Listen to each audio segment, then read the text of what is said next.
What you say?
Fix your shit, Paul. Fix your shit.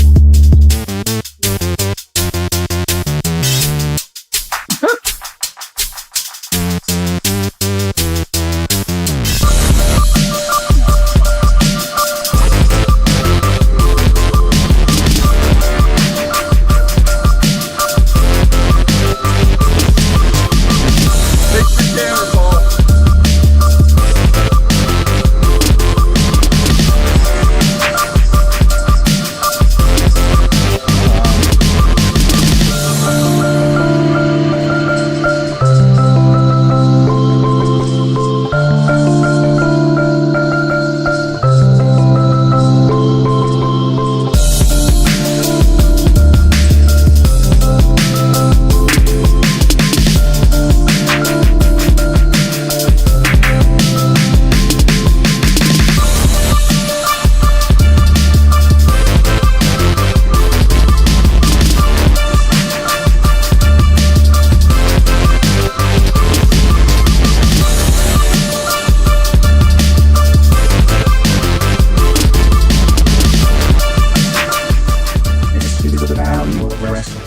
The revolutionary force in wrestling podcasting. It's your boy Miguel Z with the VOW Wrestling New Japan Rebound Podcast. I've got a guest for you folks at Stockton Con. What up, everybody? AJ Kirsch here, the voice and the host of Stockton Con. The value of wrestling is awesome, so subscribe on YouTube. Scan the QR code right here, now. Subscribe, check it out. There we go. You'll be glad you did. Thank you, brother. Yeah, that part. Hey, man, shout out to Value of Wrestling. I'm right here with the Big O's, San Jose. We done shut the shit down. Love and respect, though, right? Value of Wrestling. Hello. Man, thank you, brother. Thank Oh, you didn't know, you better call somebody. Yes, ladies and gentlemen, you better call somebody and let them know that the Value of Wrestling is live right here on YouTube. I can swear, I can talk, be with me. It's been an exciting day. It's been a crazy day. It's been fun. It's been wild. It's been crazy. We are here. We are here.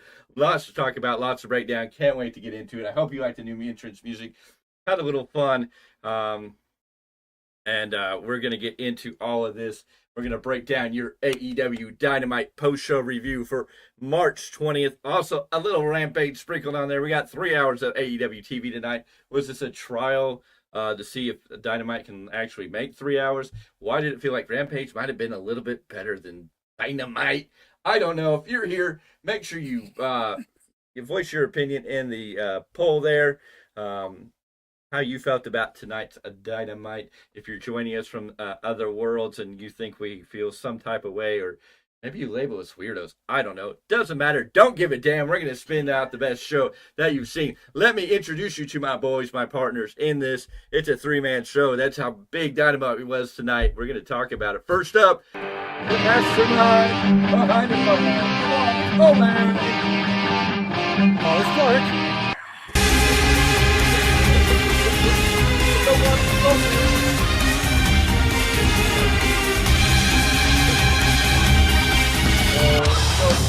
I'm the big time, baby, and I'm with big time today. We're going to talk about that real here. Wow, what a day. Started off great because you want to know why I love wrestling. Wrestling's one of the greatest things because, you know, wrestlers really respect their fans more than probably any other sport that's out there. Today I was on Twitter in the Twittersphere, hanging out in the big time Value Wrestling Studios, whatever we want to call it, doing my thing. And The Murder Hawk Monster, Lance Archer, Master New Japan Pro Wrestling. Where he is right now, it's kind of, we won't talk about it, but if you really want to know who Lance Archer is, why he is a badass, and mad respect to the Murder Hawk Monster, Lance Archer. We love you here from the Value of Wrestling. Go watch all the stuff at New Japan Pro Wrestling. But he posted on Twitter, "What do you spy in my hawk cave?" Of course, I found the one and only thing that kind of caught my eye. He had a big old pot of Pepsi kind of center screen on the wall. I said, "Oh, you're a CM Punk fan because you have a Pepsi bottle." He wound up tweeting me back, which was great. I put out a short tweet about the conversation, and I have mad respect for the Murder Hawk. Honestly, Tony Khan, AEW, EVPs, whoever, we need more of the Murder Hawk on TV. We want Lance Archer on TV. He's a great talent that you're way, way underutilizing. And Lance Archer, if you're watching this, hey, we had respect. We respect you. We thank you. And then, of course, he tweeted to tell me, look closer, and it was a Chargers player number 31, Antonio Komori. I'm probably going to say that name wrong. I'm not real familiar with the Chargers of that time, but that's who was on the bottle. It was a 2008 commemorative bottle, which I did my research and told him, yep, that's what it was. So we had a great interaction, and that's what I really love about wrestling. Lance Archer, mad respect if you're watching. Thank you. For that interaction. It was fun and giving us some love as we tweeted out other stuff. But hashtag Tony Khan, Lance Archer, we want him. We want the Murder Hawk on AEW TV. Speaking of hashtags, I got a new one for you. Ladies and gentlemen, let me give you a brand new hashtag here. Where did it go and why is it not showing up? I thought I just did that. Let me get down here. I had it going, and it didn't show up. Let's see. Here we go. Oh, yeah. Okay, that's why. Give me 1 second. Let's go.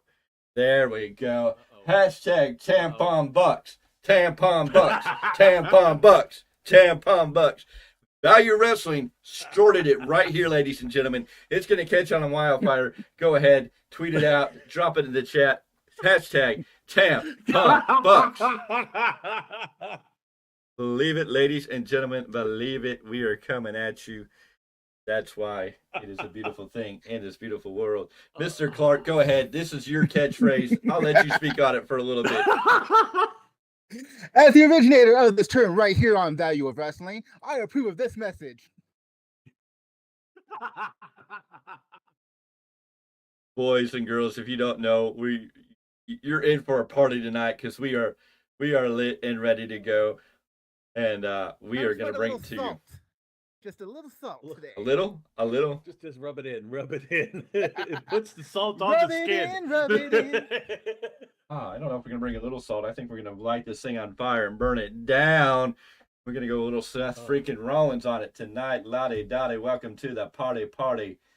Ladies and gentlemen, let me get this over here so we can talk about the show that they called AEW Dynamite, that some people are calling such an amazing show. They're on a 3-week winning streak. 3 weeks of great TV they put out. I don't know about that, but yeah. People tell me I'll never be satisfied. Well, unfortunately, no, I wasn't satisfied by this show. Why? Doesn't live up what they're pitching. They can do better. Tony Khan can do better. This whole company could do better. Let's start off right off the bat. They have done better in the past. Go. Tell them about it. You look at how AEW started, and then you look to where they are now. Tony Khan turned into Vince McMahon of the older stage. That's all I can say. And for, 5 years that this company's been alive? How did he burn out in 5 freaking years? And why is he stealing things that WWE is doing? Renee Paquette sitting there in the aisleway like it was a football game, giving us a background. I'm going, oh, so we're doing more sport-esque? I wonder where that whole conversation got started. Wonder. Now, to be fair, they're going to argue that they were already trying to be sports-like because they've been trying to copy New Japan from certain aspects. Which hasn't worked. I'm going to say that right now. And that's all we got to say about that. And that's back. Yeah!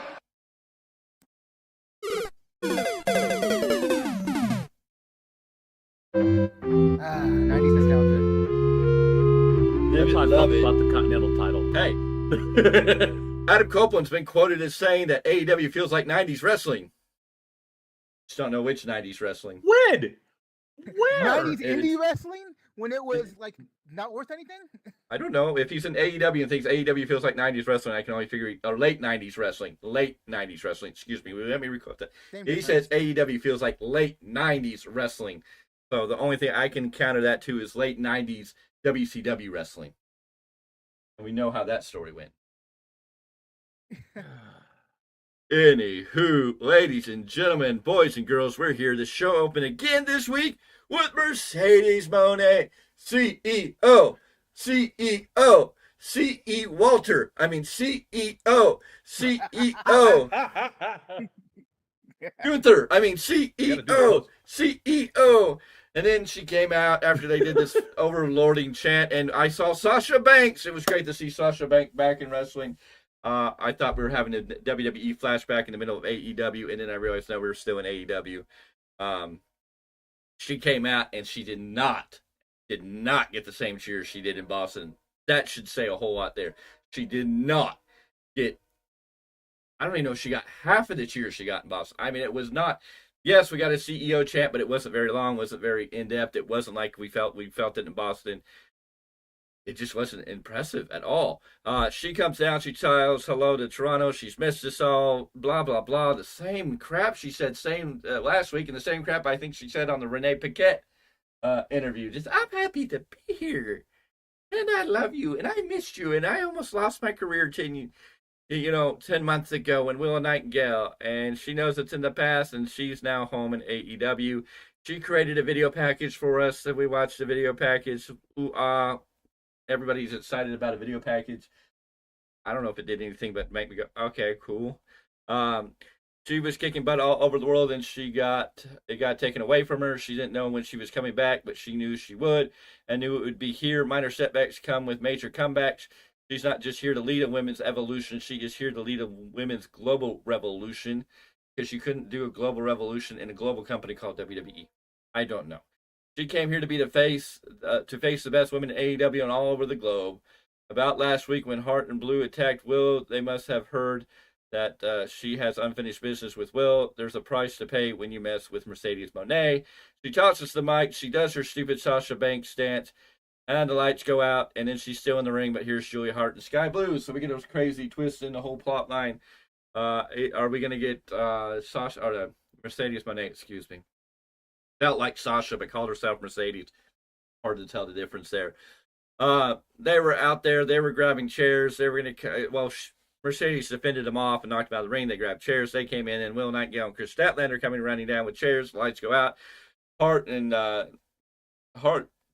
Sky Blue are gone. They come back in. Will has a chair, and they tried to defend that she wasn't going to hit her with the chair. They were going to hit her with the chair. Mercedes turns. Willow puts down the chair. And that was it. That was all we saw in Mercedes Moné. It was a fail. And anybody can sit here and you can debate me. We can talk about this. We can go over this. It was a fail. What did she do to anything? She got overwritten by another story. Honestly, Sky Blue and Julia Hart were having a street fight on Rampage against Will Nightingale and Chris Statlander. That became more of the story than Sasha Banks. Sasha Banks just happened to be a piece that was in the middle of the oh crap fight. And she didn't do anything, and they didn't. Mercedes. They didn't use anything. Oh, yeah, Mercedes Moné. My bad. She felt like Sasha. It's going to be a hard thing to do. And they didn't even bring her at the end of. They didn't even bring her in at the end of Rampage for the street fight. She didn't have anything to do with it. So what was the purpose of this? She got buried in this segment. In all honesty, and I don't mean buried in a career buried. Like she's not. She just got buried because she became a second thought in the end of this. Her whole speech was the same shit. What are you going to do to create a women's revolution? You can tell me you're going to do a global revolution. You're going to change the world, but you ain't telling me shit about what you're going to do about it or how you're going to get there. Mr. Clarke. At some point, you have to stop saying what you're going to do and actually do something. Mr. And that's where they're going wrong with this story.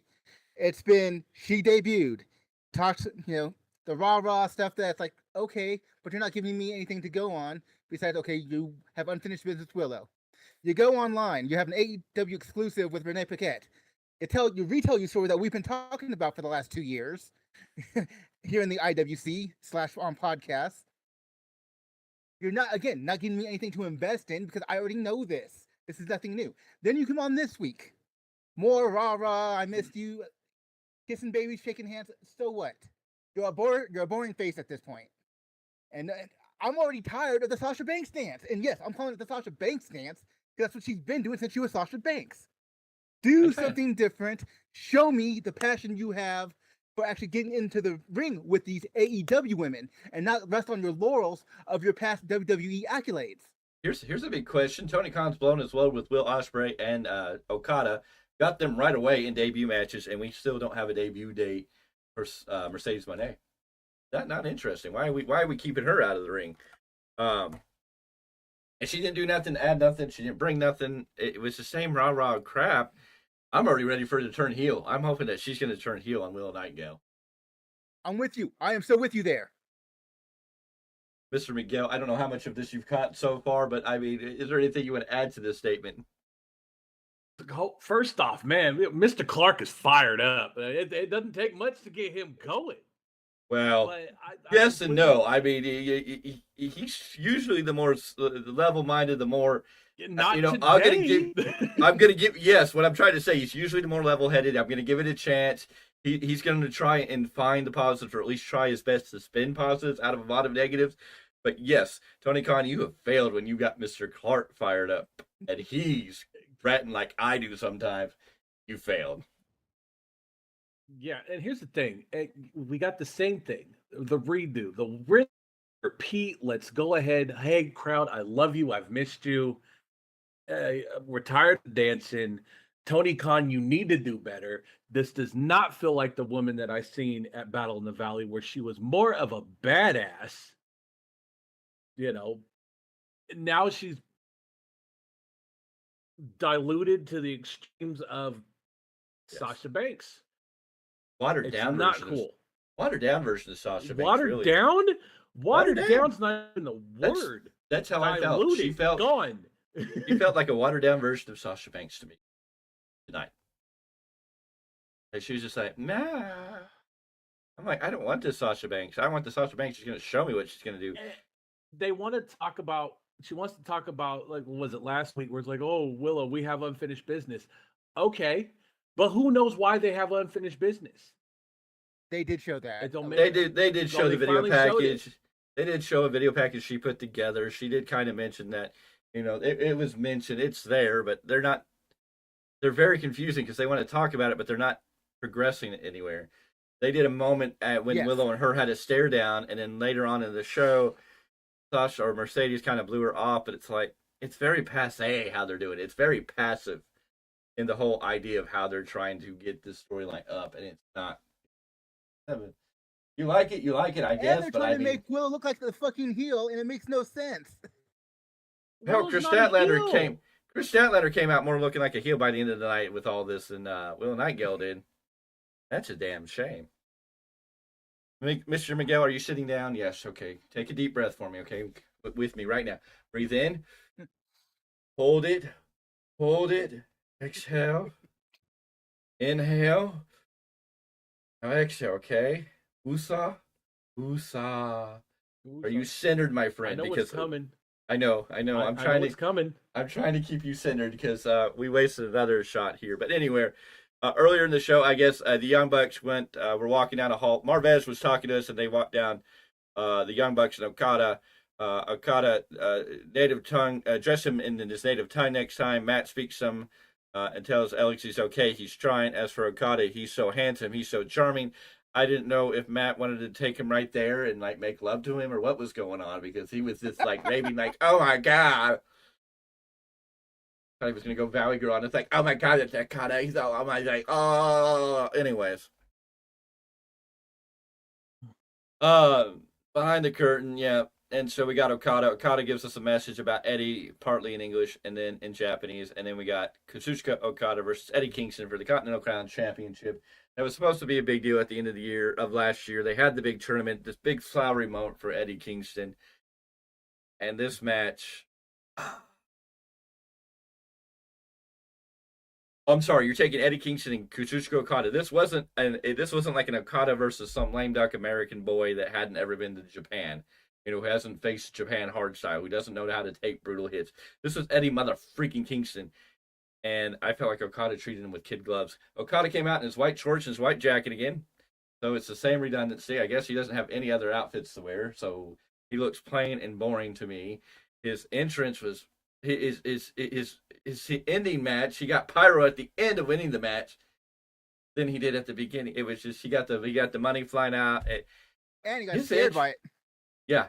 Anyways, his entrance is just boring. I'm sorry, guys. I know you're big fans of Okada, but if this is what we're getting, it was boring. It was just like no. If you ever heard me, I've always said I was fans of his entrance. Does this look like the face of someone who's impressed?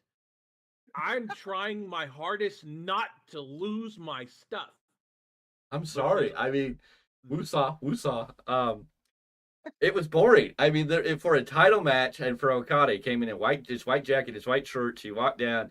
He did his little edge pose. I mean, his Okada pose. The money flew everywhere, and you're just kind of like, this is Okada. I mean, if you don't know who Okada is, Tony, here's the deal. Not everybody watches New Japan Pro Wrestling, so for the people who don't, you have to let us know who this mother trucker is and celebrate him the same way. If you don't, then we're not going to care because we're just looking at him as another wrestler. You give us no backstory. You just expect us to know. So you're only buying into the hardcore wrestling fans, and that's a very, very small group that has shown you time and time again they're a very small group because those are the people who come to your shows. Those are the people who watch your shows. It's not a big enough group to support your company long-term to be on the level that you want it to be on. You're failing. So if you want to be a mid-grade, washed up, just a little bit better than a Ring of Honor program because you have a little bit more money, then congratulations. You made it. Good job. Good night. And what does that say considering he owns Ring of Honor? Ring of Honor is still a company. Ring of Honor is like that thing in the toilet that you keep flushing and just won't go down almost. I mean, damn. Tell me when I'm telling lies. I'm just saying. Anyways, this match, Eddie and Okada, they met up. They fought around the outside. Of course, it was very interesting tonight because AEW pushed back the barricades like 5 feet. I mean, you could lay like 2 tables end to end in the area around the ring, and then the entranceway looked like you could drive 2 cars down it. I mean, the entranceway was huge tonight, and they didn't do anything with that extra space, which was confusing. I thought they did this for some purpose, but no, we didn't get crap out of it. So no wonder why they might have had this place filled because they pushed the seats further back so they didn't have to fill so many seats. Make it easier, I guess. I don't know. Okada did get a nice DDT on Kingston outside the ring. We got flashbacks of the Bucks sitting in Gorilla on the camera with their headset on and Tony Khan sitting there. The Bucks are celebrating. Tony just looks like the biggest, doofiest kid I've ever seen. You look like an idiot, Tony. You shouldn't have been in that picture for me because it just looks like, yeah, my friends, I'm hanging out with my friends. I got to hang out with my buddy. It looks stupid. It didn't do anything. It didn't help anything. Why were we seeing Tony Khan? The Bucks could have been on their own camera off somewhere doing their thing, and it would have been fine. They could have got heel heat. But throwing Tony looking in there just kind of like you look like a doofus. I believe the point was to show that they really were, behind the curtain, that they really were at Gorilla. Yeah, but they could have put him. Not disagreeing with you as far as the way it made Tony look. I understand. They could have put them anywhere else and still got that they were at least at Gorilla. But they could have put them anywhere in Gorilla with the camera and put them off, and and they could have done a different camera angle where they didn't show Tony, and they could have still gotten that same spot. Yeah, for the angle, I think that's bad. They could have and the fact that Tony Khan was just sitting there going, if he would have just been sitting there watching the screen and not acknowledging them, then I would have probably been okay with it. If he wouldn't have been over there going, I'm sorry. If he wouldn't have reacted, I wouldn't have felt so this way. But he just looked like a doofus, and they did it twice, and he looks like a doofus twice. In the end, Okada picks up Eddie by his trunks, and then spins him around in a slingshot lariat, hits him with the Rainmaker. It looked like the softest ripcord lariat. Ripcord lariat, yeah. It looked like the softest Rainmaker I've ever seen, and Okada's supposed to be this big badass. I felt like we got lame duck Okada. And Okada wins. The match went 15 minutes, 55 seconds. People are saying this is a 3.5-star match. I don't know. It just didn't feel like that. Okada didn't feel important after the match. Fireworks went off. Okada about jumped out of his skin. It was kind of funny. Kept looking up in the entranceway because I guess he was waiting for the cue for Pac to come down. Pac walked out on the entranceway and walked around like he was an angry Karen who McDonald's screwed up his order. I don't know. He paced back and forth on the stage, looked at Okada, and then he left. Like what happened in the days where two wrestlers who want to fight get nose to nose? Pac's supposed to be this like crazy badass bastard character, and he doesn't go up and go nose to nose with Okada. Mm-hmm. So tonight they made them both look like booches. It was just like, but okay, Okada, now your new Continental Crown champion. Okada, first singles day match in AEW, wins a title, Continental Crown. They did split the belts though, from what I've heard. Yes, they did split the belts. There's no more Triple Crown. Mr. Clarke, thank goodness. Let me know what you think, what you thought, how you felt. For AEW Tribalists, AEW did not acquire the Rainmaker. They acquired what we will now call him as Soft Serve. Because he softly served jeez. His finishing maneuvers. The sprinkler. The dribbler. He is not the Rainmaker, he is Soft Serve. That's all I'm gonna say about that.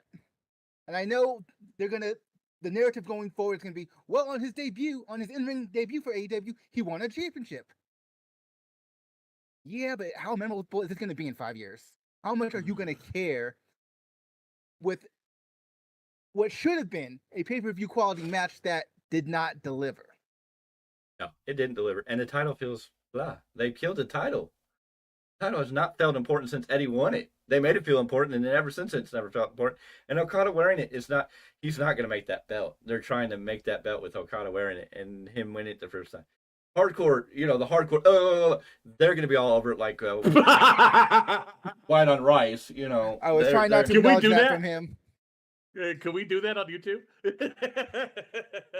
Well, I've done it, Let's so try not making that a habit. We're still here. But anywho, I mean, it's a fact of the matter. That's what this Mr. Z, my friend, my buddy, my partner that's going to go with me on April 21st to a great wrestling show.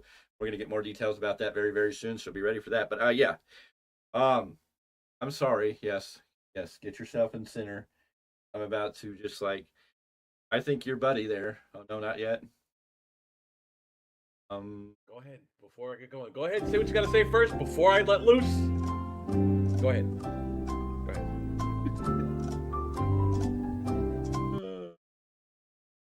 Kazuchika Okada is a waste. AEW has just ate him up and spit him out. I don't know if I can believe what you say about Okada in New Japan. I thought he was supposed to be this badass superstar, legend, Hall of Famer. I mean, I thought he was supposed to be on the level of names like Grey Muta, Antonio Inoki, Mizawa, some of the legends that have come out of New Japan Pro Wrestling, out of Japanese wrestling altogether. He was somebody that could be on the level like an Ultimo Dragon, somebody that you live to a high standard. And what we saw tonight looked like, I don't know. I don't even have a comparison. This felt like, I don't know. Maybe it felt like, yeah, I can't go that far down the drain. So I don't know. I got one phrase, and this is how it's going to go. And it says it right there. And we've had it scroll across the screen. #tampon bucks. This is your guys' fault. I'm putting it right there where it goes. Not just Mr. Khan, but you guys took a legendary wrestler, someone who was done great things in New Japan, gave him the fanfare he deserves. I give you that. Only to give him a title that doesn't mean a thing. You make Eddie Kingston not mean a thing. I'm very upset with this. I've ranted a couple of times on the rebound. He doesn't mean anything. And it's the softest short arm clothesline I've ever seen in my life. It was bad. The Snake hits a harder one in his 60s. Old Jake. Man Jake. And speaking of Jake the Snake Roberts, you know who he manages? The Murder Hawk Monster, Lance Archer. Lance Archer. And you know what we need? Tony Khan. We want more Murder Hawk Lance Archer on AEW TV, especially AEW Dynamite. Hey, let's put Lance Archer in with Ospreay and Okada and some of these guys. At least maybe we'll get something. Even if he loses, at least he's on TV, and it might be a banger of a match. At least he'll come hard. He won't go soft. I just seen a video. Speaking of what just happened, Eddie Kingston upset, dang near crying about losing this belt. I don't understand. I'm just. Hey, I'm earlier baffled. today, I watched a 5-star banger between Masala and Terry Gordy after watching Dark Side of the Ring last night. They showed bits and pieces of this match. I had to go watch that banger of a match. Good God, that was a banger of a match. And then I had to watch Okada and Eddie Kingston. Eddie Kingston, who says that Terry Gordy is part of what inspired him to become a wrestler, that he uses a lot of the things that Terry Gordy. They even had a moment in this match where Okada had him around the chin, very reminiscent of the Masawa Gordy match, where Gordy took the hands of Masawa finger by finger and pulled them apart. Even Eddie was pulling that out tonight, so they had a little throwback to that match, but they did not live up to it. Mr. Clarke, No. Your thoughts? I can see you're etching. Some Yeah, that positivity, itch please. is there. Some positivity, please. I don't know if he has it. I don't even know if you can pay him to bring positivity to this show. I know he wishes he could himself go, I wish I could find something positive, but it's going to be really, really hard. He's going to say, Sky Blue was on the show. That's a positive. Congratulations. Actually, I take. Oh, yeah, she was on the show briefly. She was on the other show later, more. Wifey was on the show. Don't even talk about that. That's going to be a whole. Oh, see what you did? You triggered him. Okay, Mr. Clarke, I'm so sorry. I hurt myself today. Circling back to Lance Archer for a second. Bring back his manager, Jake Roberts. If you feel like he can't talk, which I'm sorry, Lance Archer can talk for himself, but to kind of help the ratings, to kind of help the intrigue, Jake can really talk. And put Lance Archer over on top of what Lance can do in the ring. Lance is very viable. He should be on Dynamite. He should. We'll keep it at Dynamite. I don't know what to say about the other shows at the moment. Anyway, gentlemen, we're going to move along, or we're going to be here all night. Okay. We may be here all night, because this was a show that got us all lit. I mean, if Mr. Z's on the show after coming home from work, after working a full day, to be here to talk to you about it, that says something. When Mr. Clarke can't really dig up anything, if the biggest positive for Mr. Clarke was Sky Blue showed up, that tells you something. When you say Deonna Purrazzo and he hangs his head low and cries, you know something bad has gone down tonight. Go again. Don't do that. Don't do that. We're gonna get there. Anyways, we're backstage with Swerve Strickland and Renee Paquette. He's got his chain, doing his best Junkyard Dog impression tonight. Swerve has history of choking people out with the chain. We're in Toronto, the 6th. It's been inspired by Tyson sparring, so he offers an open challenge tonight. Anyone is welcome to come see him. Just make sure you send a big man. Oh, he asked for a big man, and that. Oh my God, Tony Khan, you are a failure of a scum of the dirt. Everybody, blah blah.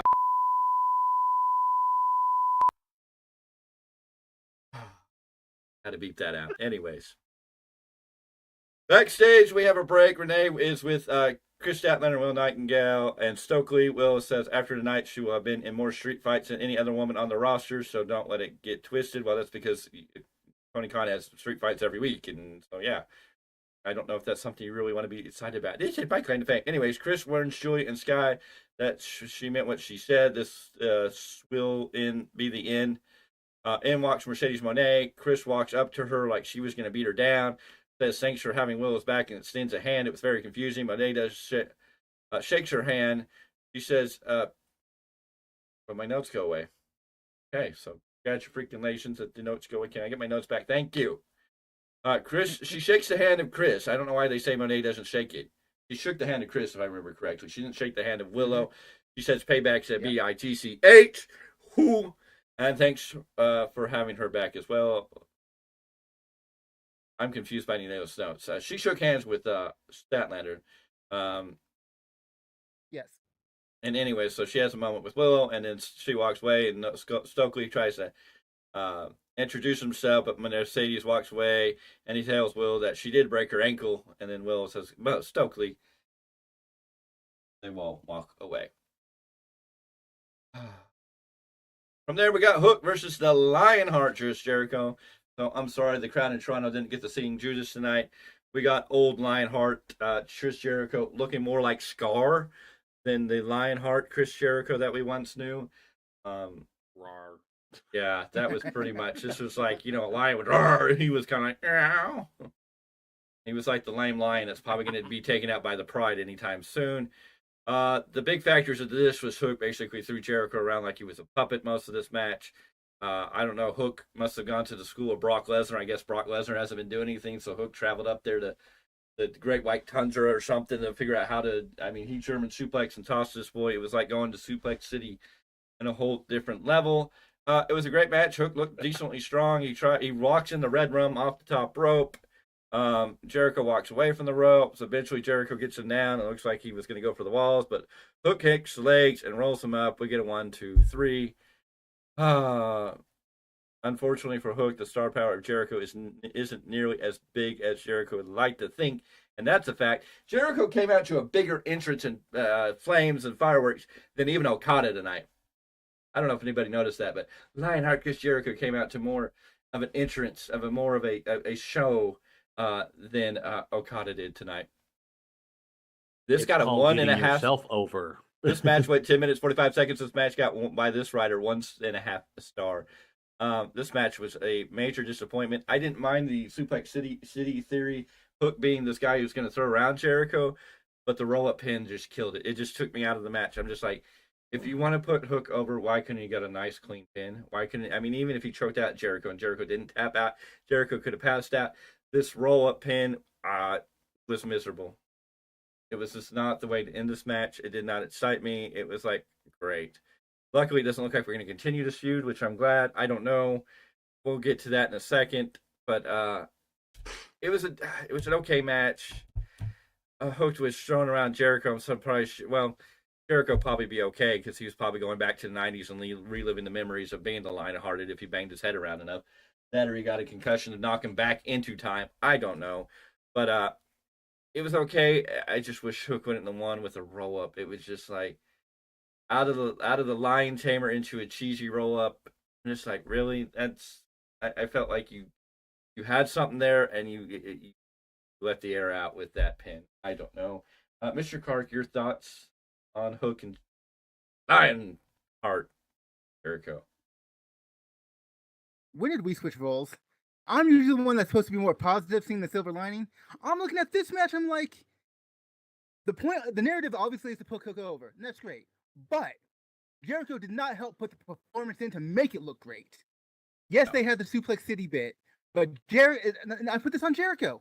Because one, he's the veteran, and two, he's the one who's taking the moves. And so if you don't look like you're actually trying to put the work in, it doesn't look as good. So by proxy, Hook doesn't look like the star he should have during this match. And I don't know what he's doing. I just don't. I love Jericho. But what he did in this match did no one any favors. And on top of that, being a veteran, why? No, the fact a win's a win. A roll-up pin is still a win. So I'm not disappointed in it from that respect. I'm disappointed in it from a dramatic, feel effect. It's like, why couldn't we get the red rum? Why couldn't we get, something that made sense and that's going to continue to build Hook? Because here you're almost saying, well, maybe he got lucky. Maybe it was yes. Yes, that was how I was feeling. I'm like, now why are we protecting Jericho in that respect when Jericho doesn't need protection? No, this should have been a clean win. Orange Cassidy got a bigger win over Orange Cassidy in the same position that Hook's in right. Orange Cassidy was a babyface. He got a better win over Jericho at that time than Hook just got tonight. Because now it feels like it was kind of flukish. It's kind of luck. You just kind of rolled him up, got lucky. And I'm just like, I don't know if that holds on into the future. Mr. Z, is there anything you want to add to Hook and Jericho? You say learn from Brock Lesnar. I would think Dad was teaching him how to suplex Jericho the way he was throwing him around. Yes, that's true. A roll up. Seriously, That's not a fruit roll up. I would have taken that. It would have been better. But no, we're gonna protect Jericho for some strange reason because he's the one calling the shots in this one. he thinks he means something at this point in his career when he should be doing what's No. best for the younger ones. Doesn't it feel like Jericho called this way, like to protect himself or whatever? I feel like Jericho has too much power. And he's the first Yes, AEW World they all Champion. do. And I feel like Jericho I don't know why they would let it in this way. I don't know why Jericho would let it in this way. Why wouldn't Jericho be like, this boy needs to go over, be the future of the company, let him pin me clean, or take the choke out or something? I don't know. And this is where I say I think Jericho was like, oh, no, I don't want him to beat me too good because then he'll take away from my shine. And Jericho's didn't even get he had a big fancy entrance, but he didn't have a big pop. Of course, he didn't come out to Judas, so everybody didn't get to sing. So that probably pissed off the fans. Who sings? I've seen it firsthand. Only a small, minute family. But you got to remember, sings. they're in Canada, and Canada is like jumping through the parallel universe world sometimes, you know. And so you got to remember, Jericho's also from. You're right. Jericho's also from Canada, so you know it happens. Winnipeg. Okay. Manitoba, All right. Winnipeg, Manitoba, Canada. Mhm. Anyways, Went from up to there, Bubbly. we went to see Adam Cole seated in the same chair as he was last week when he gave his story time, and he's here to tell us he's disappointed in Wardlow. And Wardlow challenged for the title and failed, and he had one damn job and he failed. Right now, he means Wardlow should be the champion. He failed, so now his new goal is to make sure the Undisputed Kingdom keep the rest of their titles. Wardlow screwed up. He has true potential, but now he has to redeem himself. And I felt like I was hearing MJF talk again. You know, this is garbage. I don't know what they're going to do with Wardlow now. I would, Tony, let Wardlow go. You failed him you failed him at least 3 times now. There is no redempting quality in Wardlow. Nobody is going to give a shit about Wardlow. You've dropped the ball too many times. It's done. The experiment's over. And I'm sorry, Wardlow, not your fault. You went out there and did the best you can. They just didn't allow you to get over. Tony Khan, let Wardlow go. Let him go. Wardlow go to TNA, go to WWE. You're going to be better anywhere than where you are right now because Tony Khan can't do it. Failed you. Look what's happened to Brian Cage. Let's look at our newest buddy and friend here at the Value of Wrestling, the Murder Hawk, Lance Archer, big guy, bad motherfucker, and he's being treated as a sideshow carnival that barely gets on TV. And Wardlow, now you're in that same Booch contest. And I think you'll be up for the Value of Wrestling Booch of the Year contest. So you've been entered into that along with Tony Khan and Cowboy Hangman Adam Page.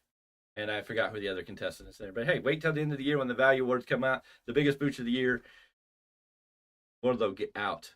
Get out. Go. Tony, let him go. You don't know what you're doing with him. Let him go become a big star. You care about your wrestlers, right? You want these people to make money. Let Wardlow go and go to WWE where he can make money and get over. Because you can't do it for him.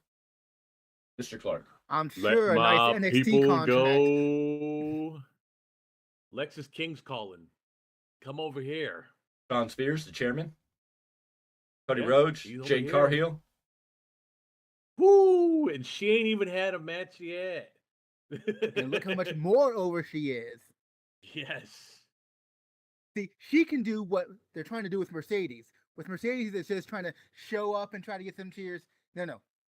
Jade Cargill, not even having a match, not resting on her laurels, but still there, still getting cheers, still getting attention without even wrestling. That's what Tony Khan's trying to do and failing yet again. Murder Hawk Monster. We need more Murder Hawk Monster on TV and less of these guys. No more tampon bucks. Hashtag tampon bucks. Tampon bucks. We want that hashtag to go worldwide. Get it done. Tweet it out. Everybody, let's pass on. Delete. Tampon bucks. Delete. Delete. Oh, boy. Welcome. Tampon bucks and soft serve. There you go. Oh, And at least Safety Scissors looks like he might make a comeback. We'll have to wait and see. In the words of LL Cool J, don't call it a comeback. He's been here for No. years. Maybe not I've AEW, got but no in professional faith. wrestling. I have no faith in this man at all. So is the I know. CEO going to become the cheap imitation, cheap extreme knockoff or something? We'll have to come up with something with that she doesn't turn it around. Anyways, we were backstage with Renee Paquette again. Renee Paquette doing the most work out of anybody on this show. She was on the ramp. She was backstage here. She was somewhere way back in the building with Chris Statlander and Will Nightingale and Stokely Hathaway. Some hall. I don't know. It looked like they shut down catering early, so I don't know. It looked like the catering area. They ran out of food or something. I mean, Tony Khan's got to run out of money. Go home. He's got to run out of money somewhere. I mean, maybe he's bringing in Chipotle catering or something. You know, they're bringing in their catering chain. Hey, nice. Now you're making me hungry. I ain't even had dinner yet. That he's bringing in 50 pieces of Cane's chicken strips to feed them all. I don't know, something like that. No hot food for you guys. Anyways, we're backstage, and here's Jericho, and Jericho's talking about Hook. Jericho wanted a reason. Hook lived up to the reason, yada, yada. He respects him, calls him a future world champion and a bad, bad man. I don't know. Maybe Jericho wanted to get another spanking. I don't know. He called him a bad, bad man. It was very confusing. But anyways, he has a proposition. I hope it's not a wrong proposition, but he has a proposition for Hook next week. I don't know if this leads into a tag team partnership between them, which I will gag and vomit and, that'll be delete real quick. I hope it's not Jericho coming up with the new JAS with Hook involved in it. I don't know. I'm scared what this is going to mean. We're going to find out next week. I'm assuming it's probably going to be a tag team partnership. They've done the tag team thing. He lost this match. And just like he didn't give the kind of performance in ring, even this promo, he did not give the kind of... He didn't make me believe. I don't think he and cares. We've seen Jericho. When he is on the ball, he knows how to get people on his side to get him to invest in his character. So I don't understand why tonight he was just so off his game, both in the ring and on the mic. I don't think he cares anymore. I think he knows his time's up and that he's not the star that he once was in AEW. He's barely holding on to relevancy. Anyways, we get Will Ospreay, and he's in another jogger shoot. Of course, it was black this time and some type of t-shirt, but the crowd was pro Ospreay. Probably the second biggest chant of the night. He's here to talk about Bryan Danielson. He yabbers on about the chance to fight him, and then he challenges Shibata. And so next week we're going to get Will Ospreay versus Shibata, which should be a pay-per-view event, a match. He talks about no longer be 23. He's 30, has pugs, kids, a wife, a mortgage, and a point of to prove. And next week he's going to take on Shibata. Why they're doing this on AEW Dynamite, not a pay-per-view? They're going to run every Will Ospreay New Japan Pro Wrestling match out of. They're going to run through them on every Dynamite before we get anywhere. So then who does Ospreay face? Ospreay's going to run out of opponents. You're not saving anything for a big pay-per-view. Yes, we got Bryan Danielson and Ospreay, cool. But after that, who do you have lined up for him next? You're using Shibata here. We take a shit, it's done, and then Shibata here, you're going to run out of people, and then Ospreay's not going to feel important. You're wasting it because you want to blow your wad too early, Tony Khan. You got to build stories, build reasons to involve, build these things up so people come back and watch and want to see it more than just quickly give it away. 1 week is not good enough. You're going to bring people in that want to see that match, but that's your hardcore fans. You're not getting your casual fans by building up Shibata to look important. In AEW, at least I know he's important in New Japan, but you're not bringing him up to a point where he feels like on the level of Will Ospreay in AEW. So your casual fans aren't going to tune in because you're just going to be like, okay, cool. Your hardcore fans, yeah, you got them, but you already have them. You not know how TV works. Is there anybody not there to teach him how TV works? Am I wrong, guys? Does it feel like we're jumping? Apparently, he was a live event fan, but I don't know how much he actually paid attention to Raw during all that time. Hell, even when ECW was doing TV, they did a better job of it. I mean, WCW, he takes so much from WCW, but didn't pay attention to how to make it work. ECW had Paul Heyman. Whether you love him or hate him, Paul Heyman was a great mastermind. Whether he did everything right in ECW, again, you go ask all those guys, was he a dirty scoundrel? Was he a backstabber? Was he a liar? Yes, but you know what? Tommy Dreamer, Bully Ray, and all those mother truckers will tell you, we could have hated this man, but he would get us to get in that ring and do whatever we needed to do. These men were working without pay. They were working on bounce checks and still working because Paul Heyman could get into them and say, hey, this is what we got to do. He got them so fired up that they were ready to go out there, put their lives on the line as they did. Yeah, but they've said that they would run through a brick wall for that man. Yes. Absolutely. He is great creatively, which is why he still, to this day, has a job in WWE. I'm sure the former head, I don't even want to say his name anymore. the former head of the company never liked him, but had to respect him for his creative ability. Now, Well, as a at least now businessman, on the other hand, he made some very bad decisions. At least now we can say Heyman's probably safe in WWE for the rest of his career, because I don't think Triple H is ever going to let Heyman go. We know Vince and Heyman would fight, and Vince would fire him easily, but I think he's in good shape. I'm sure he's got a little more say-so in things now with Triple H than ever before. Can I jump on this tangent real quick, since you guys got me all worked up? Jump on it. This is not cool. Bounce with it. Bounce with it. Shibata, the wrestler's wrestler, possibly one of the greatest I've ever seen live. Will Ospreay, a showman, the best I've seen live too. You can fill an arena with the right build for this match. A 10,000 seat arena. Thank you. And you're giving it away. Free TV. People on Twitter are excited. I'm pretty sure the Reddit groups are going nuts. They're at home. They can't wait for next week. But where's the other half of that million they could have drawn for this? We got a video package of the Copeland Christian 3 match. Yay. You see my streamers. Yay. Calling this a 3-week winning streak for Dynamite. Oh, somebody smoked something. AEW continues to produce great TV, making the appropriate changes not only to the show creatively, but the production as well. Mercedes Moné continues to tease her first feud, while Ospreay has some words for Brian. Okada wins his first championship already in AEW already, and Adam Copeland Christian Cage was a pay-per-view level banger in the match. I don't even know. I don't even have to tell you who said that one, Mr. You already know. Drinking the Kool-Aid over there. I already hate New York as it is. Somebody said, "What is the report I'm seeing from Dave Meltzer saying women in AEW Dynamite are upset that Mercedes is making more money than them? They aren't making 10% of what she's making. Can anyone verify this?" I called it. Hold on.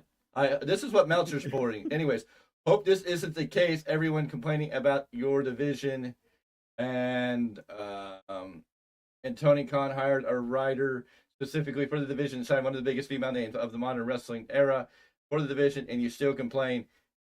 We know who that is. I won't say names, but it was retweeted, and Dr. Britt Baker said, "Don't start."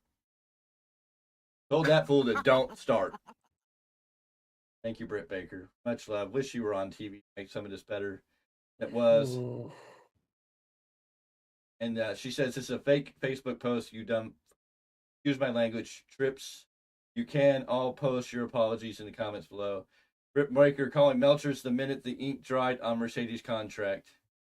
Internal belief, okay, and she's calling what I just read about the internal belief that people are on set that Mercedes money is making more than anybody. So, just looking at Twitter, seeing what was going on in the Twitter X sphere, whatever it's freaking called. I don't care. You call it X, you call it X, you call it Twitter, you call it Twitter, you call it a social media junkyard. Go ahead. Whatever. Use you. Float your freaking boat. Unless you're talking to the Murder Hawk Monster Lance Archer. I'm sorry. I got to keep throwing that out. It was a big day. Love it. This just in. Keith Lee talking about wanting to go back to WWE. Let's make it happen. Publicly? Where was it? Huh? What's the source? This was 8 hours ago, and this was a retweet from one of my boys, but yeah, I don't have the source here. I'm trying to find it. Oh, I mean, like, was it X? Was it YouTube? It was X. Yeah, on X. Oh, okay. So it came from his account, or is it being reported? Reported. That's rumor mill. Don't care about that. I care more about what we can actually hold accountable, and they said it. You know what I'm saying? Yeah.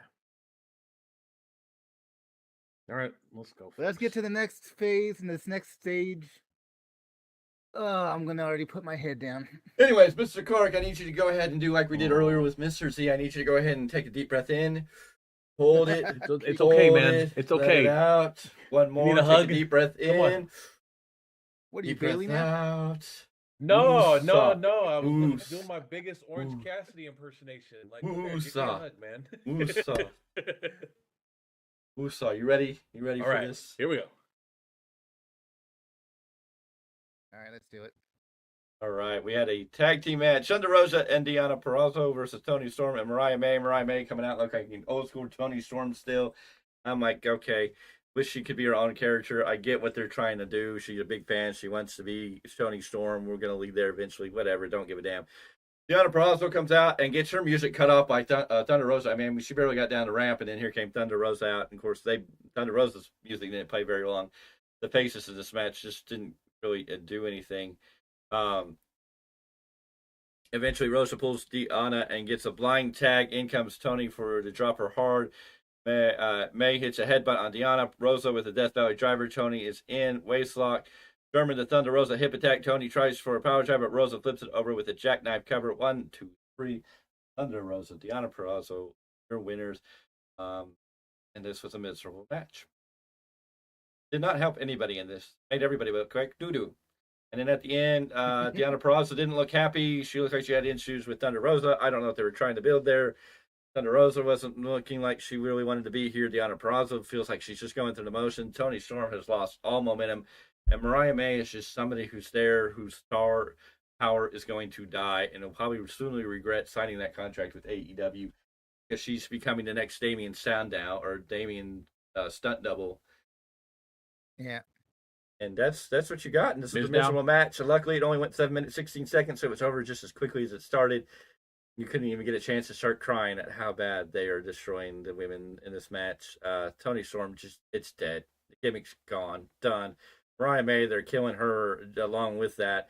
And Deonna Purrazzo and Thunder Rosa I don't know, both of them felt like they were just going through the motions. There was just nothing to this match that really made you excited, you'd care for. Mr. Clarke, I'm going to give you the floor because I know you have the most to say about this. This is wifey Deonna Purrazzo. You love Thunder Rosa too, and I don't know what you can do with this. I'll let you have the floor and see if you can spin golden thread out of trash bags. Well, first of all, thank you for making my points for me already. Talking about Deonna Purrazzo being my favorite female wrestler, Thunder Rosa was for the longest time highest on my list, pretty high on my list. Excuse me. Here's the problem of all this: you're already making Deonna Purrazzo look like she's gonna turn heel pretty soon. Maybe not next week, but I mean, the fact that she's gonna get frustrated because she's not getting these wins, she's still gonna go after Toni Storm and that women's championship. You see, they're telegraphing where the story's gonna go. Whether it's next week, whether it's a few months from now, she's gonna attack Thunder Rosa for being in her way of trying to get. It's like, yeah, they got the win tonight, but that's their whole reason. That you could tell that she was not happy because she wanted to be the one to pin, whether it was Mariah May, whether it was Toni Storm, didn't matter, but to get the win for the team. And the fact that Thunder Rosa tagged herself in, it is what it is. Now they could spin it to a sense where it's understandable that Deonna's annoyed by it because Thunder Rosa did tag herself in. But I don't have any faith that they're going to do anything mature or intelligent. And they're just going to do some silly stuff. Well, see Toni Storm's character. See Mariah May. Enough said. Anyway, anything you want to add, Mr. Z? No, I think Mr. Clarke stated all of it. I'm sorry, dog. I really am. Mr. Z will sit in the corner tonight and cry over Okada. Mr. Clarke will sit in the corner and cry over Deonna Purrazzo. I'm just going to sit in the corner and cry that I had to watch this garbage. And it was garbage. I'm sorry. You can disagree with me all day, and that's fine. You have every right to put whatever you believe, think, or what in the chat, and you can join in this conversation. You can agree and disagree with us. I see one person voted that this was awesome, cool. I'm glad you found the awesome in this, but I can't sit here and honestly tell you I saw anything awesome or great about it. If you find something great about it, we're not here to just like tear you down or put you down. If you love this show, then great. Support it. I'm telling you, it didn't work out for me. It's not doing anything that's really helping AEW in the long run. But here's the thing. We want you to comment. Main reason why, we want to continue this discussion. Convince us. I mean, it's not your job to convince us. Don't get me wrong. I'm not trying to put anyone in that position. But if you love this show, tell us why. Show us your joy, your passion of what you enjoyed about it. Yeah. Come with your facts of what you thought was great that we may not be seeing. We're seeing what we see, and we share our opinions, and that's what this platform's here for both sides, for all sides. And back in the day, a little more, Mr. Clarke would point out more of the positive. and I would, do my thing. And now, we've had good things. And the last 2 weeks were decent. I don't think they were fantastic, but they were far better than the garbage we got tonight.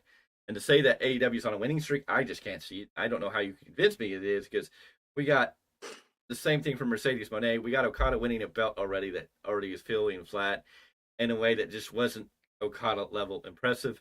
And then we got Jericho and Hook in a match that was, ooh. And then you had the women here in the Thunder Rosa, Deonna Purrazzo, that just didn't live up to the hype. And then we jump into Swerve Strickland getting his match tonight, and out of nowhere, we got the Butcher. Does anybody know where the Blade is? Because Butcher Blade used to be a tag team, and there's a tag team tournament, but they didn't get into it. So only I can assume is that Blade decided to take a paycheck and stay home, since the Bunny Alley, whatever you want to refer to, no longer works for AEW, and that is his wife. I'm sure he's staying at home with his wifey and collecting money. I don't know.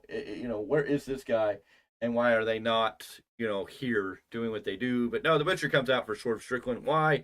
I guess he's the biggest big man Tony Khan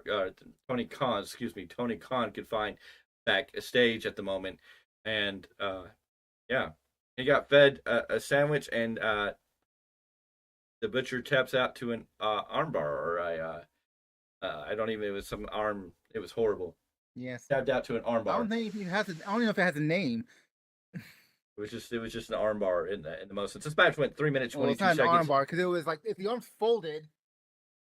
I don't know. He had him an arm wrap, an arm tug, an arm muscle. I don't know. It was. It didn't look that severely painful. The Butcher tapped out like a booch, and now the Butcher can be part of the Butch Award nominees too. This match went 3 minutes 22 seconds, and 1-star match, yes, and didn't do anything for Swerve. That's for sure. The Butcher. I mean, you looked at the Butcher coming out, going, he's going to get swerved. Cool. He's going to get eaten alive. Glad this match ended in 3 minutes 22 seconds. The Butcher didn't need to do anything. The Butcher's not important. Butcher, leave. Go do your rock band stuff. You're going to be far better off and way more happier than being always on bottom. Yeah, that's right. He's the bass player for his band. Yeah.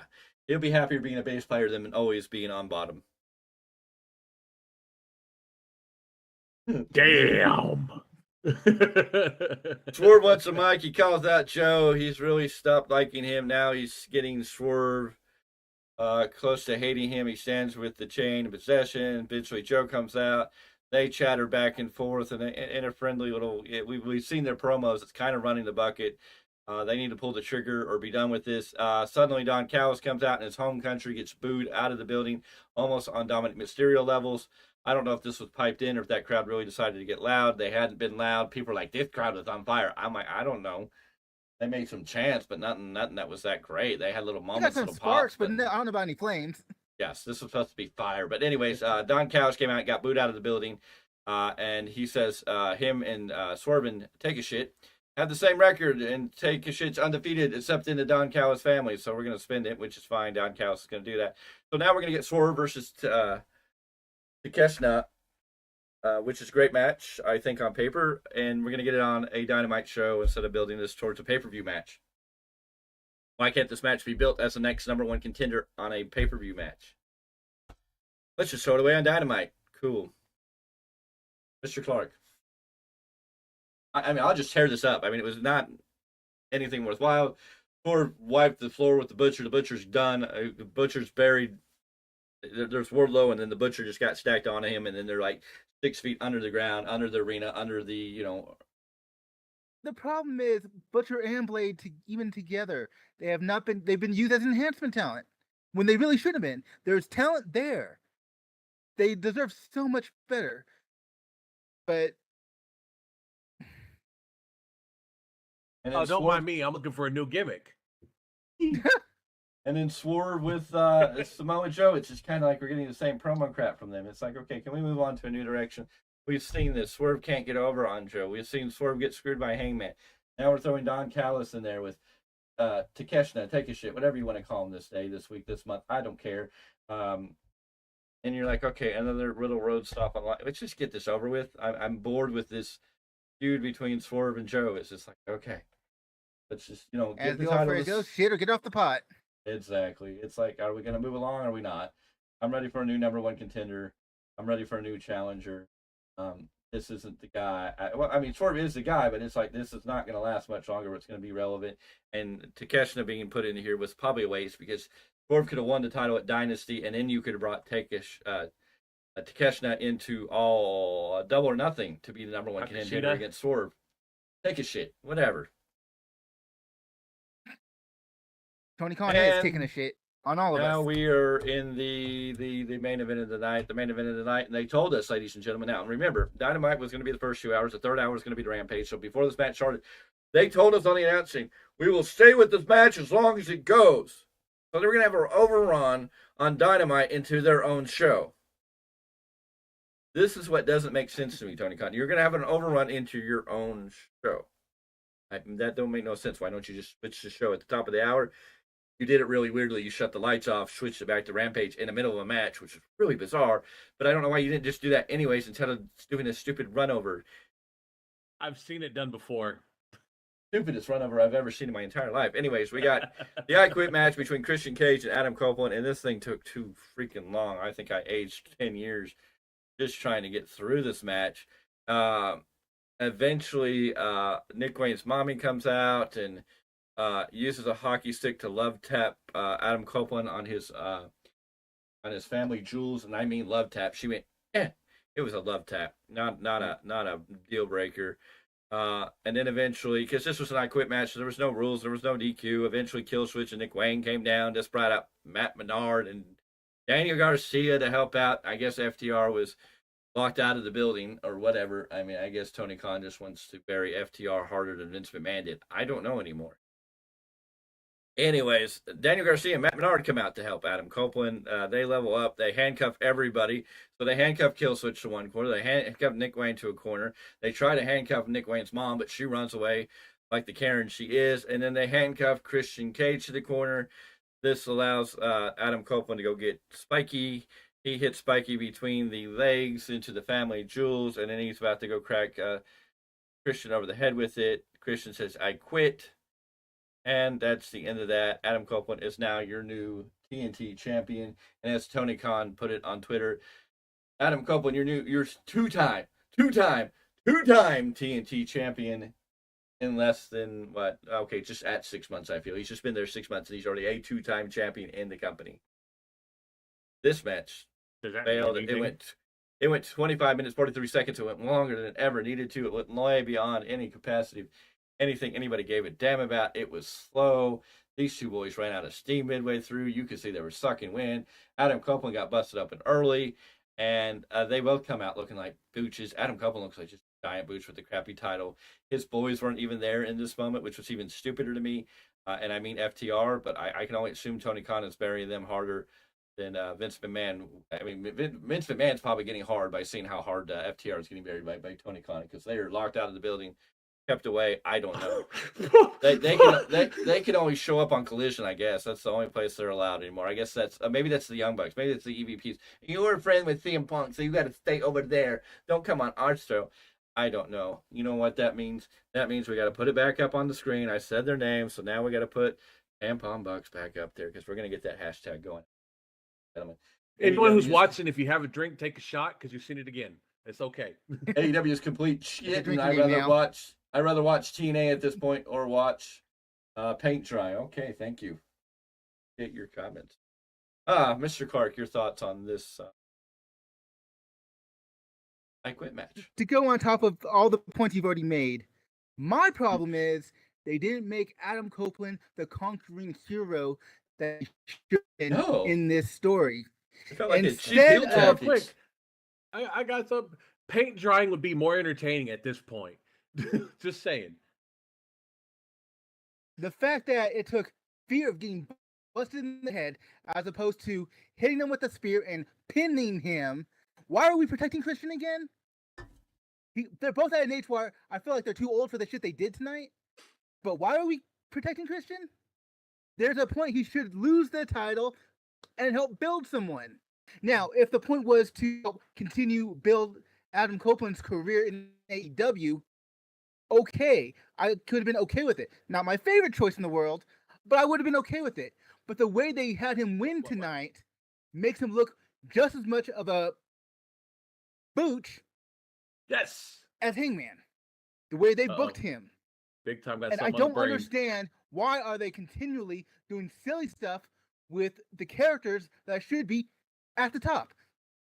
These are characters that should be drawing for the company and can't because they're being booked stupid. I'm just curious on how they're building Adam Copeland. How are they building Adam Copeland? No, I'm saying this is what they should be doing. If this is his last run, his last contract, however long the contract is, I could understand if the point was to build him and make him look good in the company. But they're not doing that. They didn't build shit tonight. They gave a title to an old man that has no reason to be carrying that title. And that should be the workhorse title. That should be your Intercontinental title. That should be for the younger guys to work for. Somebody that needed that rub should have been the one beating Christian, not Adam Copeland. Oh, I agree. Greatest tweet tonight was Sammy Guevara posting a picture of him with that belt. That's when it meant something. When it was 2 belts, when he had to beat Cody for 2 belts. That's what he posted. Exactly. Sammy needs to get out of that company too. Cody, hey, buddy. Yep, Sammy. Yeah, he called Cody. Anyways, so that ended that show. They had a major celebration, confetti in the air. Adam Copeland was wearing his Toronto blue, the same blue he won. It was not. Somebody goes, he's wearing the same outfit when he faced Sheamus on his last match in WWE. No, he wasn't, because that one said Edge, this one said Cope. So get it right. Same colors, yes. Same idea, yes, but not the same outfit. Dirty Jenkins. They had this weird spot where they both put on hockey jerseys and had a hockey battle in the penalty box. You're just kind of penalty like, okay. box. Yeah. Anyways, this match stunk. They did a big confetti, this huge celebration, like Adam Copeland did something great. Even afterwards, I mean, he had like Dante Martin and all these weird people that you're just like, why are these people connected to him? At least we got Daniel Garcia a little bit, Matt Menard because of Daniel Garcia, but I'm like, where's FTR in this? Didn't they be out there celebrating with Cope? Anyways, this match was just a jank. We started Rampage in the middle of this match. Like, all of a sudden we went from being on Dynamite in about 10 minutes after it overran. Then we decided to switch over and go, oh yeah, it's Rampage now. The lights went completely dark and then came back out while this match was still going on. It was garbage. We opened Dynamite with the Acclaimed on the stage. Daddy Ass isn't here due to what happened with the Rampage, whatever the stupid show is. Nobody watches it unless it's like on after Dynamite. Nobody spends an hour of Friday night watching this garbage. Anyways, I did for the longest time. So did I. That's when it was good. It's garbage now, okay? There's a difference. It's Dynamite. Anyways, you know, when they had somebody on their show that actually brought in viewers, I'm not going to say names. Oh, best in the world? No, that was Collision. Yeah, I'm talking about when he was on Collision and people watched all the shows because he had a well, originally it wasn't Collision. It was later when he was on Collision after the Bucks got all their panties and wad and said, we don't want to work with him. We don't want him on our show. Our best friends are not safe from him. Allegedly, no one's safe from him. At least not on the mic. Apparently, because Booker started stuff. No, we're going to leave Booker alone. Booker started something. He didn't beat it. It got twisted way over on the internet. Gave him something to talk about, that's for sure, and then he will slowly regret. Anyways, the Acclaim talked their smack. They broke away from the Bullet Club. The Bullet Club are going to be heels. Yay, cool. We'll see if Safety Scissors gets to become the Switchblade again. The Infantry defeated the House of Black, and so they're going to face FTR in the tournament. And now we have Orange Cassidy and Trent Beretta, best friends, taking on the Don Callis family, Powerhouse Hobbs and Kyle Fletcher. This match was mid, did nothing for anybody. Orange Cassidy gets a win because he's, Orange Punch. Orange Cassidy wins with the same move that Roman Reigns wins with. Anyways, Orange Cassidy, Trent Beretta are going to move on to this tournament. They're going to fight the Undisputed Kingdom. And I guess Wardlow's going to have some impact because he's got to make sure they retain their Ring of Honor titles, even though they're not on the line. But Adam Cole doesn't say anything about making sure he helps them win the new titles. It's very confusing. Why wouldn't he want his team to win the AEW tag team titles? Oh, no. Anyways, Powerhouse Hobbs, Kyle Fletcher, who just looked like $1 million in the ring with Will Ospreay tonight, looked like $2 bills. And, yeah. And Powerhouse Hobbs, well, the big man gets buried. Powerhouse Hobbs, I'm going to tell you what I told Wardlow. Get out, go to WWE, go to NXT, where they're going to know how to feature you, make you look important. Not duct tape you to the ropes and make you look like a booch. Mr. Clarke, what did you think of the tag team match?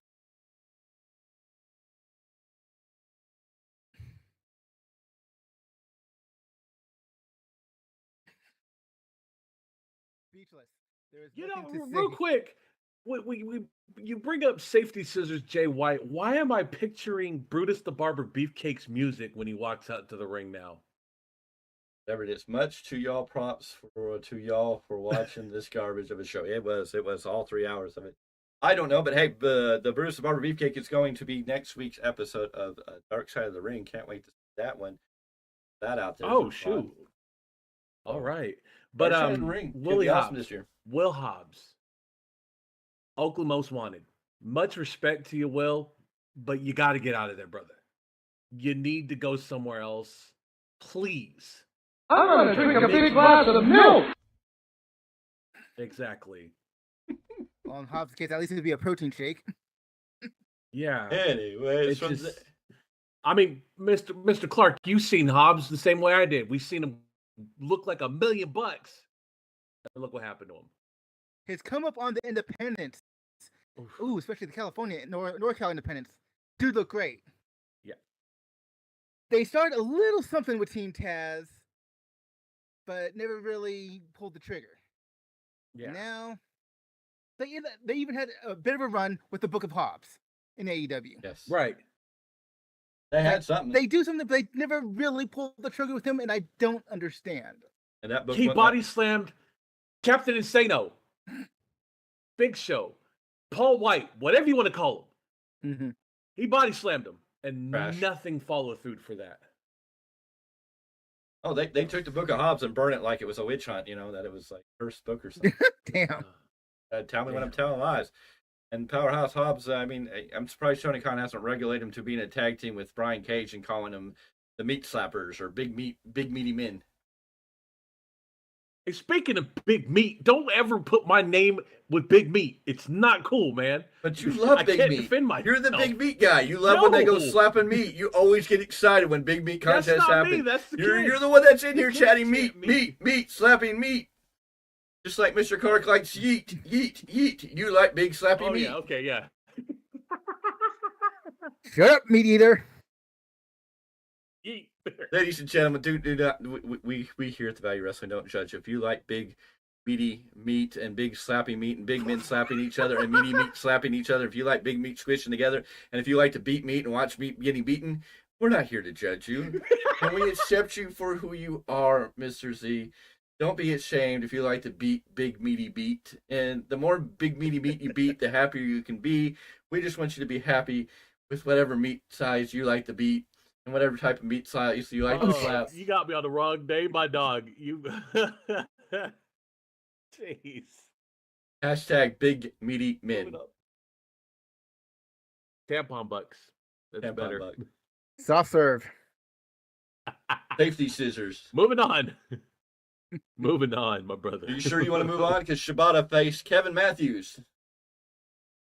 I didn't know. No, Corey go away. No. I did- No. I didn't know Corey had a brother. Corey and Eric were the only two brothers Lord. that I remember. So I don't know Here where we go. I don't know where Kevin Matthews came from. Or was Kevin Matthews Corey's and Eric's dad's brother? Does anybody know where Kevin Matthews came from? Or did Corey have a son that we don't know about named Kevin? Lord. Or did Eric? He They never has told us formerly Eric. worked for New Japan. He has formerly worked for Impact Wrestling. I know him from Impact, and even that was bad. Well, he got beat like a. Well, apparently in the he- chat they like big meaty men, so okay, good for you.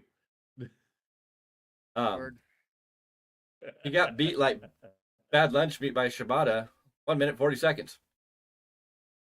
I don't know what I don't know what to tell you about that. That's what happened. He got No, beaten move 1 minute on. 40 We're seconds. done. We're good. That's Yeah. it.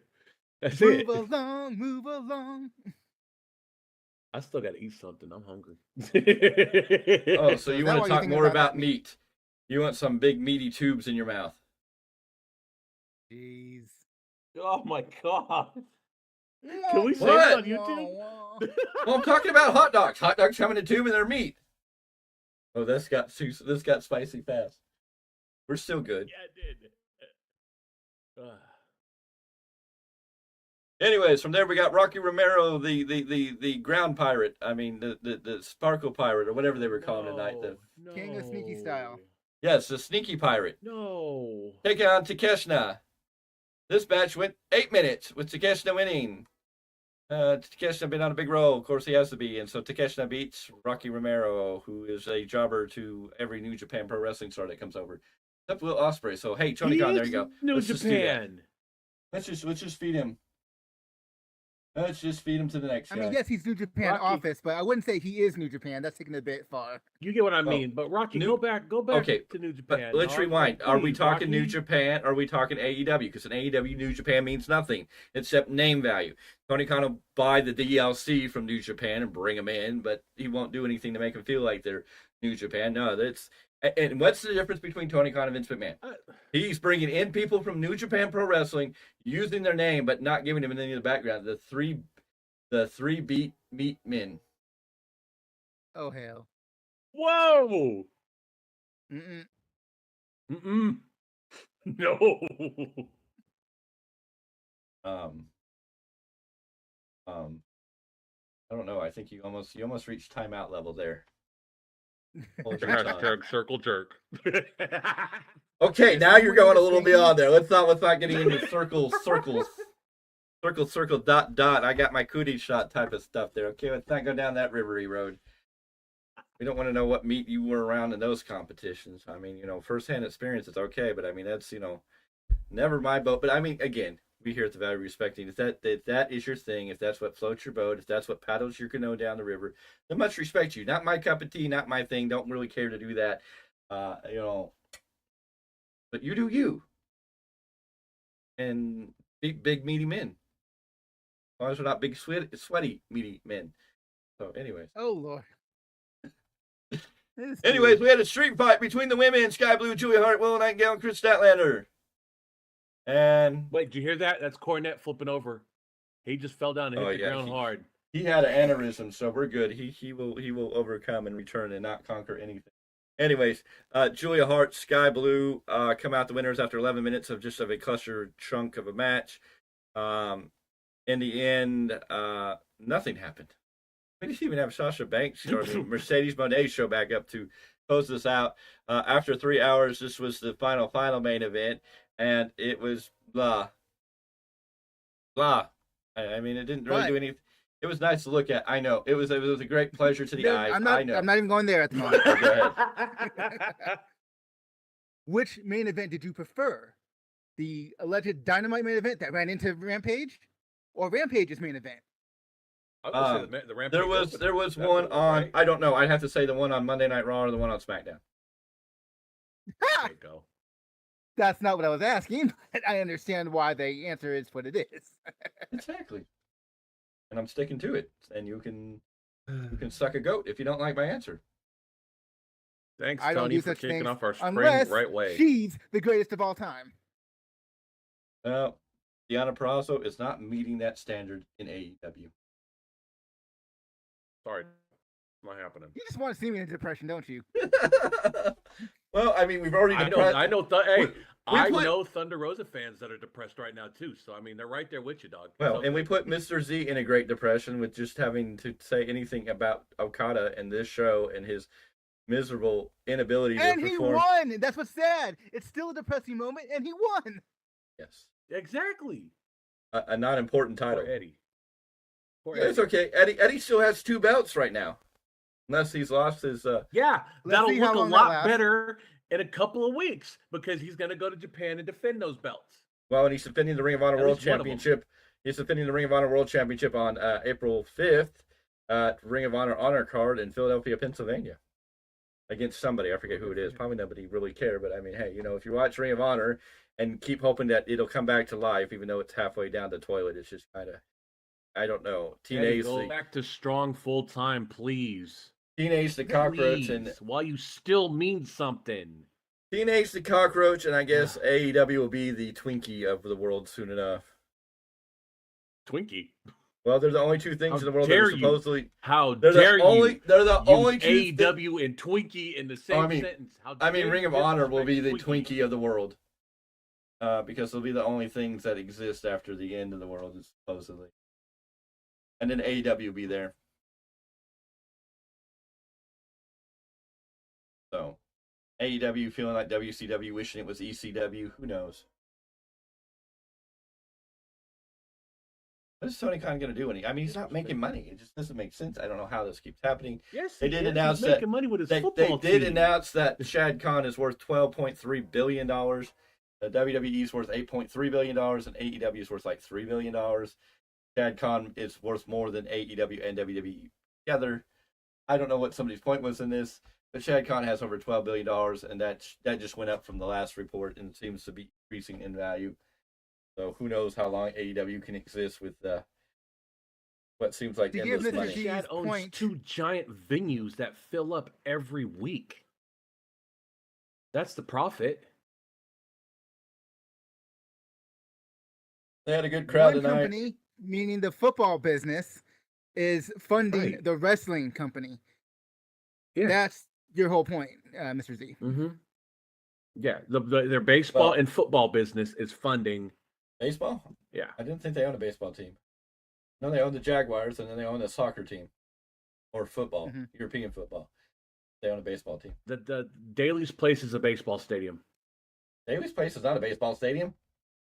Where'd you get that from?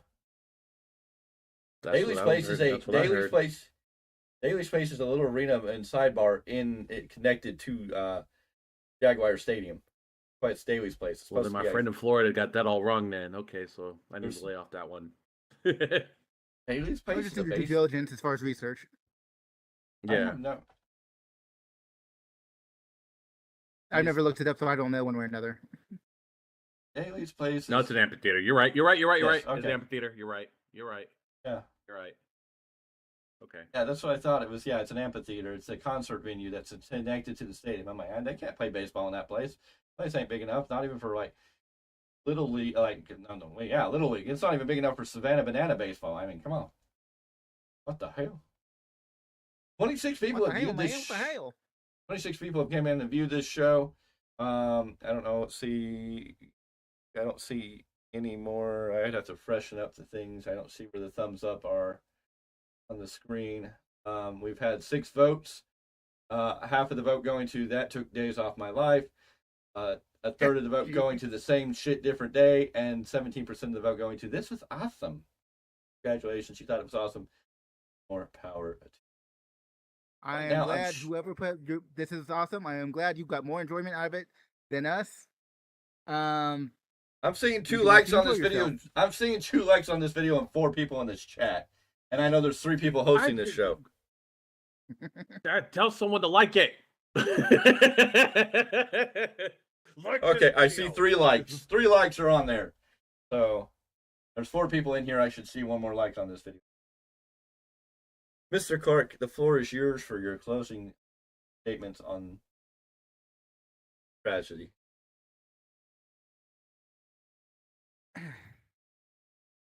While I'm thankful for AEW being open, it means it's jobs for wrestlers. It's jobs for production talent. It's jobs, period,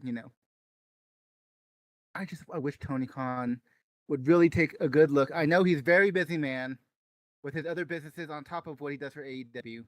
But please, put a team together. Do what you need to do for Ring of Honor. Do what you need to do for your 3 shows for AEW. We want to love it again. But I think the main reason why we loved it so much in the beginning was because it was hot and new. Now, the fact that it can't be new anymore, there's nothing you can do about it. But you can make it hot again. It is within your power, but you have to make the right decisions. And that's all we've really been asking for. We don't hate AEW. We want to see it succeed. We want to see it grow, both monetarily and in excitement. So please, as much as we poke fun and as much as we at times trash AEW, the ultimate point is we love AEW so much that we still want to talk about it, that we still want to see it do better. So please, give us that opportunity. Let us help you make it better by listening to what the fans are saying. Yeah, we don't come here to necessarily hate because we want to hate on AEW. I come here because it pisses me off because I know Tony Khan can do better. This talent can do better. The names that you have on this card should feel the way they do. Every single person from New Japan Pro Wrestling doesn't feel important, other than Will Ospreay right now. Okada already feels like, Jay White ruined him. Shibata, all of a sudden you want to bring him relativity to put him in a match with Ospreay. What about Ibushi? Does anybody know if Ibushi even survived his bicycle accident? I don't You know. still gotta bring that up. Well, isn't that not the last match he was in? Have we not seen him since that? Is there anything else to talk about other than his bicycle? Well, the last AEW match, anyways. Yes. Not the last match he was in, but yeah. Well, it's the last AEW match, the last relevancy to this show, to this program, to AEW, what we're talking about. Right. I feel you. Yes, now they're kind of floating around. He goes back and up and down. Will Hobbs is dead. Eddie Kingston. I mean, they did the big continent. We thought Eddie Kingston was going for great things. The new year started, and Eddie Kingston's been what? I said Eddie Kingston's been what? Mm-hmm. Cricket, Exactly. Cricket. And Ospreay's momentum might live for a while, and it might not. I don't know how long he's going to be able to survive on the momentum. You Depends on cannot how they keep use him. that momentum that he has right now all the way to his title shot. There's no You way. could. Here's You the other could. thing It just about that, depends how they though. do it. Have you noticed that Tony Khan only knows how to keep one act taut at a time? True. This is why mean- I'm asking for a team to be put in place, a booking committee, whatever it is you need, or he needs, excuse me. Something. I mean, So, Ospreay's the biggest. multiple acts. Yes, Ospreay's the biggest thing right now. But you're looking at Joe and Swerve, and I think that it doesn't hold the same momentum as a Roman Reigns Cody Rhodes story. Now, good. Cody Rhodes Roman Reigns story. I'll give it to WWE. They could either make it or break it if they screw this up at WrestleMania. Granted, they may run this story too long and screw it for themselves. But Tony Khan can't even keep a story feeling that important because, I mean, we're kind of already done with Samoa Joe and Swerve. We're just kind of like, okay, get on to what's next because this is them bickering between one another. Luckily, Hangman doesn't seem to be there yet. And now it looks like Takeshita is going to get involved in this. I have a bad feeling we're going to get another triple threat with Takeshita in there for some stupid I reason. don't know about that. I hope not. Well, I don't know. Maybe Hangman comes in and costs Swerve the match against Takeshita next week. Takeshita wins. Now Takeshita looks like the number one contender, and I don't know. Maybe it'll be a four-way. Cowboy. Shut up before I give Tony Khan ideas. I know. Mr. Z, your final thoughts on this program tonight? Tony, Cry Do me a better. river. do better. It's real glass. I put- Cry me a river. Yeah, I know. Even he That's- took off just for do New better, Japan Tony. Pro Wrestling, and it's still Tony Khan's still admitting he's angry at him. Like, okay, I think it's time to get over that one. Mm-hmm.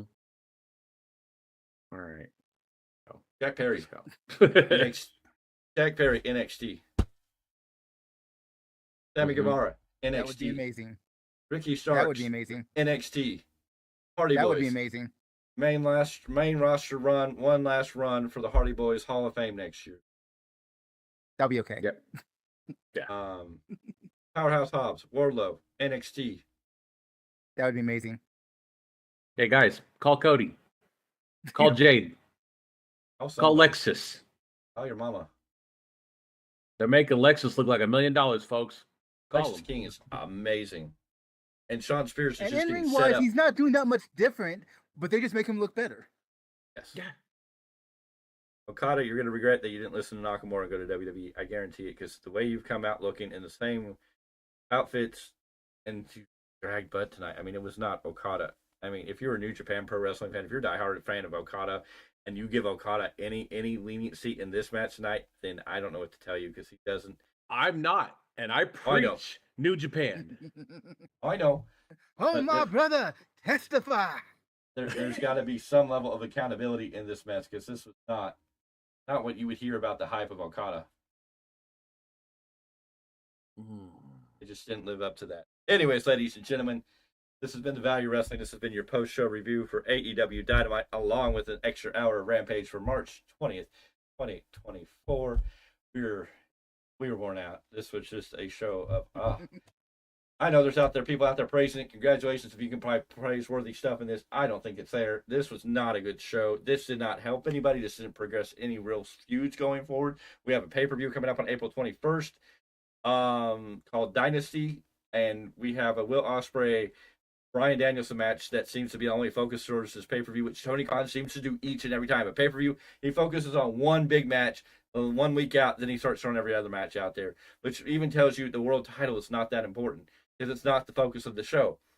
Bryan Danielson and Will Ospreay this big banger of a match. It's going to be great. They're going to bring it, but I mean, it's like you need more to this pay-per-view. And we know Tony Khan's going to book 10 matches, make it a 5-hour show. So by the time we get to Will Ospreay and Bryan Danielson at the end of this show, which will probably be the main event, not the world title, you're going to be so tired. You're burnt out. AEW, I don't know. Ladies and gentlemen, make sure you like this video. Leave your comments below if you're watching this later. We always want your feedback. Thank you for all the likes. We have 5 likes. That is awesome. Thank you. Make sure you ring the bell for notifications whenever we go live or new content comes up. You'll be available the first ones to get it tomorrow. Sometime you're going to see This Week in Preview. Mr. Clarke will bring you This Week in Preview, which gives you all the matches coming from tomorrow at TNA all the way to next week's Dynamite, giving you a preview of what's coming up on all the wrestling shows across the board in the major promotions in the United States, at least. Then we're back Friday with your SmackDown review. We'll be here Sunday as the 3-man team. We'll be here to talk about the whole week of wrestling as a whole as we do the Value Wrestling Weekly Roundup. We'll be here to break it all down for you. The next Monday is Raw, and the next Tuesday you have another New Japan Pro Wrestling Rebound podcast with Mr. Miguel Z, where he talks about New Japan Pro Wrestling and saves some of the names from the disgrace that they are becoming AEW. A lot of stuff coming up on the channel. Always new content. There's big time rants that came out recently. There's this week, this date in wrestling history that comes out every day. Great quick shorts. And of course, I just did a review on the Terry Gordy Dark Side of the Ring episode, season 5, episode 3. Great one. Go watch that. Check it out. And we are building so much more content. Mr. Clarke, go ahead. So I'm noticing we have 311 subscribers. So my first thought was, remember, just come original. You got to come original. All entertainers come original. Anybody know that as a 311 song? Mm-hmm. It's the only band I know that does that song. Well, I mean, how many viewers do we have that can make that connection would be the question. Besides the fact that I served it up, I hope would have helped. Well, you say we have 311 fans, you start seeing only people who are 311 fans would maybe get that. Everybody else might be. Well, look, it's Cat. Yes, the cat has came to join to make a highlight special. She has come here to, say, I know. She feels the Bite your pain finger. of us. Yeah, I know. As she goes to bite my finger. Okay, there she goes. Violence, violence. She wants violence. She is upset at Tony Khan, too. See? I guess it's time to say goodbye, say so long, say farewell. Gentlemen, tell our audience goodbye. Bid you adieu. Farewell. See ya. Out of here. We're going to call it good night. Goodbye. We're going to say good.